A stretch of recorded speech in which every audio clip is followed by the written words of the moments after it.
Welcome है आप सभी का आज के सेशन में। जैसे कि हिस्ट्री ऑफ इंग्लिश लिटरेचर चल रहा है आपका, और मैंने कल एंग्लो सेक्शन एज के बारे में बात की थी, है ना। एंग्लो सेक्शन के बारे में हम बात कर चुके हैं और समझ चुके हैं कि एंग्लो सेक्शन एज में क्या था। एजिस को समझ रहे हैं तो पूरी हिस्ट्री समझ में आ जाएगी, और आपको किसी भी मूवमेंट को अलग से याद करने की ज़रूरत नहीं है, उसको अलग से पढ़ने की ज़रूरत नहीं है, क्योंकि सब कुछ हिस्ट्री ऑफ इंग्लिश लिटरेचर में आ जाएगा। और एक एक टर्म या एक एक मूवमेंट की केज आपको एकदम क्लियर समझ में आ जाएगी कि एक दूसरे से क्योंकि लिंक्ड है ना।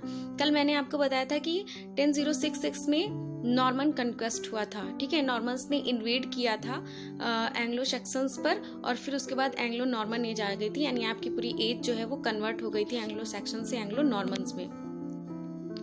अब क्या है, सबसे पहली बात है कि हु वर नॉर्मन्स। नॉर्मन्स थे कौन, है ना। हु वर नॉर्मन्स, तो they were invaders from Denmark, Ireland, Norway. They settled in north west France in early 10th century.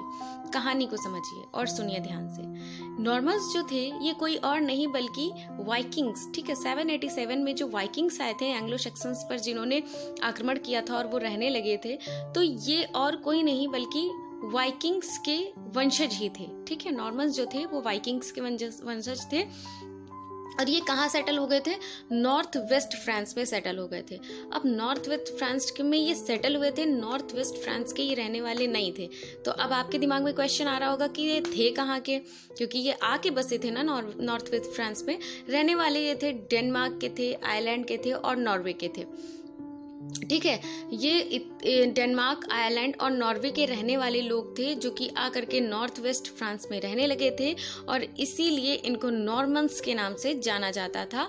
और अर्ली 10th सेंचुरी में ये आकर के नॉर्थ वेस्ट फ्रांस में रहने लगे थे, क्योंकि ये जो 1066 है ये आपका 11th सेंचुरी हो जाता है, और 5th से लेकर के 11th सेंचुरी तक एंग्लो सेक्शन पीरियड का ही बोलबाला था। हमारे इंग्लैंड में एंग्लो सेक्शंस रहते थे। अब जैसे 11th सेंचुरी लगती है 1066 में, ये 10th सेंचुरी में नॉर्थ वेस्ट फ्रांस में आ चुके हैं। उसके बाद जो है ये सोचते हैं कि अब इंग्लैंड पे जाकर के कब्जा किया जाए, इंग्लैंड पे रहा जाए। अच्छा, इंग्लैंड में रहने की एक और वजह थी, क्योंकि कुछ वादे थे पुराने जो कि फुलफिल करने थे, ठीक है। नॉर्मन कन्क्वेस्ट हुई क्यों थी?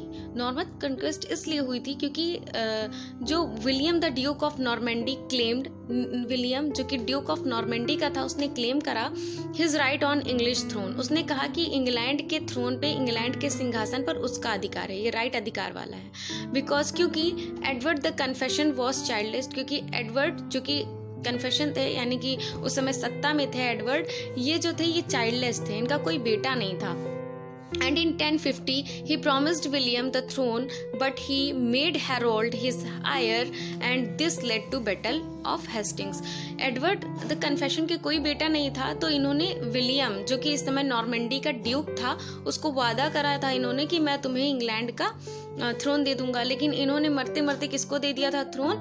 हेरोल्ड को दे दिया था। अब ये हेरोल्ड कौन था? ये एक इंग्लैंड के ही नोबेल पर्सन थे, उनका बेटा था, उसको इन्होंने अपना आयर बना दिया, and this led to battle of Hastings. और इसी की वजह से बैटल ऑफ हेस्टिंग्स हुई थी, क्योंकि जो नॉर्मन कन्क्वेस्ट है, नॉर्मन इन्वेजन हुआ था, उसको हम बैटल ऑफ हेस्टिंग्स भी कहते हैं।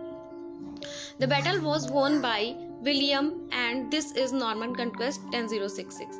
अब ये जो बैटल थी वो विलियम के द्वारा जीत ली गई। भाई शुरुआत में जब लड़ाई शुरू हुई, अब ये जो बैटल वॉन हो गई थी विलियम के द्वारा, इसकी वजह ये थी कि जो नॉर्मन कन्क्वेस्ट हुआ उसमें पहले तो विलियम ने ऐसा शो किया कि वो हार रहा है, ठीक है।